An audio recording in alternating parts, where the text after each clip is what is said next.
Você sabe qual é a diferença entre uma ETL, ELT e uma ETL e ELTO? Exato. Essa daqui é extremamente importante no ambiente de produção, mas pouquíssimas pessoas falam sobre. E eu vou contar tudo isso e te explicar exatamente cada detalhe disso utilizando uma fazenda virtual.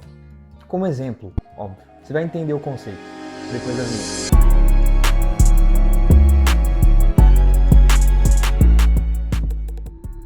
Então, a gente pode começar pelo mais básico, digamos assim, que seria a ETL. A ETL vem do inglês e significa Extract, Transform e Load.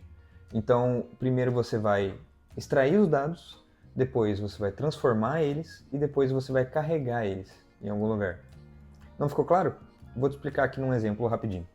Então, utilizando a nossa fazenda virtual aqui, a Forselius Farm, a gente pode utilizar e aplicar o processo de ETL na nossa fazenda.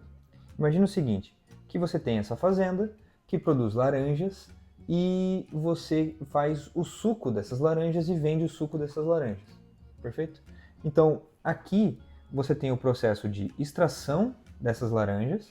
Então, você vai colher elas e armazenar em um galpão, em algum lugar assim, certo? Depois desse processo de extração, você vai transformar elas. Então, você vai pegar essas laranjas, vai limpar elas, vai tirar laranjas estragadas, galhos, sujeiras que tiverem tudo no meio disso, vindos do processo de extração, e você vai transformar elas, espremer e transformar elas no suco, envasar, rotular, tudo perfeito, conforme a Anvisa gosta.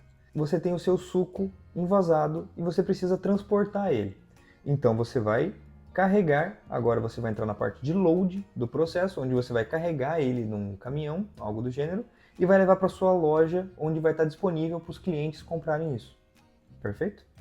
Então, aqui temos uma divisão, né, entre a fazenda, o que acontece na fazenda e o que acontece na cidade.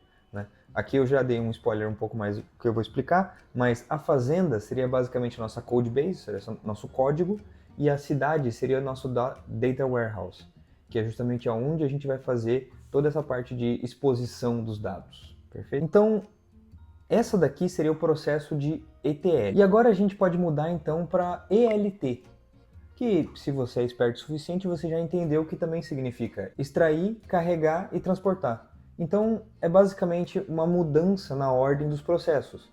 Agora, em vez de você fazer o seu suco na fazenda, você vai transportar as laranjas inteiras e vai fazer todo o processo de limpeza, todo o processo de fabricação do suco direto na loja, então na cidade. Perfeito? A gente pode vir aqui para explicar um pouco mais. Então, a gente primeiro vai fazer a extração disso, certo? Com o nosso extract, passando direto para o nosso carregamento, então o nosso load, onde a gente vai carregar as laranjas inteiras, transportando elas direto para a nossa data warehouse. Então, dentro da nossa data warehouse, da nossa loja, a gente vai fazer todo o processo de transformação. Então, a gente vai pegar os dados que ainda estão brutos, né, que chegaram as laranjas inteiras na loja. Então, a gente vai separar, limpar, organizar e transformar no suco. A gente vai apresentar na loja o suco que foi produzido diretamente na loja. Basicamente isso. Né? Então, nisso daqui, a gente já consegue ver uma diferença entre a ETL e o ELT, perfeito? Onde essa mudança já causa a distinção de como a nossa pipeline vai se comportar. Então, primeiro, a gente transforma isso, né, dentro da nossa code base e depois armazena os dados já limpos dentro da data warehouse, ou a gente faz ao contrário, a gente carrega a data warehouse com todos os dados sujos, crus, e a gente transforma eles dentro da data warehouse. Né? E daí a gente também pode ter uma ramificação para um data lake ou algo do gênero, que é um vídeo que eu vou fazer depois, utilizando esse mesmo exemplo, comparando a utilização de uma data warehouse com um data lake. Perfeito? Então, eu posso até colocar aqui,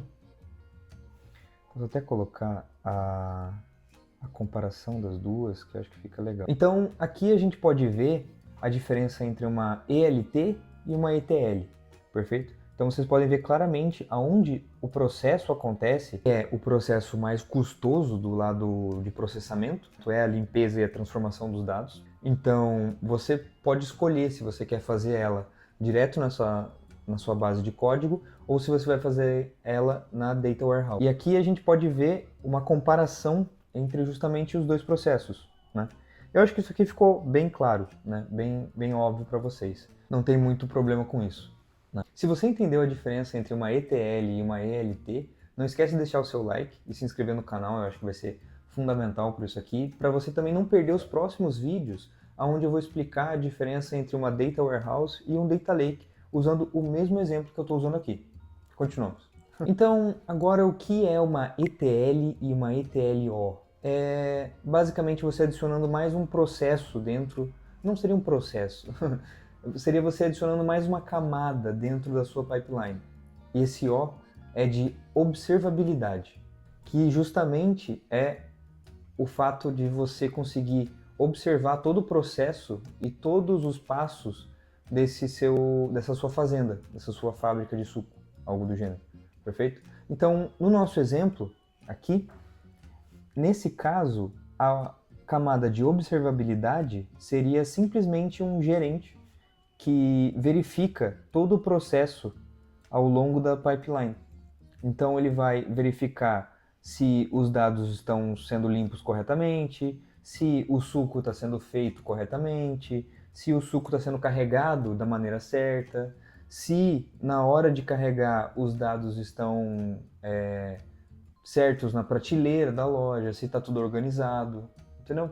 Então, basicamente, é uma camada de observabilidade que a gente coloca para verificar todos os processos dentro da pipeline. E essa camada de observabilidade pode ser um over-engineering num projeto pequeno, porque justamente, às vezes, a própria observabilidade é feita pelo próprio engenheiro de dados, mas num projeto onde você está sincronizando centenas de pipelines, é muito difícil falar que você vai verificar uma por uma todos os dias. Então, a observabilidade ela é extremamente necessária nesse aspecto. Então, projetos grandes usam 100% das vezes as ETLOs e ELTOs, né? Com mais essa camada de observabilidade. É um pequeno detalhe, mas faz alguma diferença, né? Então, eu espero que tenha ficado claro essa diferença entre uma ETL e uma ELT, né? Eu acho que foi um exemplo bem lúdico, bem simples, na verdade, de entender. Então, se você entende o processo de uma fazenda de laranjas, você vai entender isso aqui. Se você gosta desse tipo de conteúdo, eu vou deixar desse lado aqui um vídeo onde eu faço um projeto do começo ao final de uma pipeline de dados, te mostrando cada detalhe. E se você gosta de inteligência artificial, eu vou deixar desse lado aqui um vídeo onde eu falo sobre o impacto da inteligência artificial na área da saúde e como isso pode ser não muito vantajoso. No mais, eu acho que é isso. Muito obrigado e até o próximo.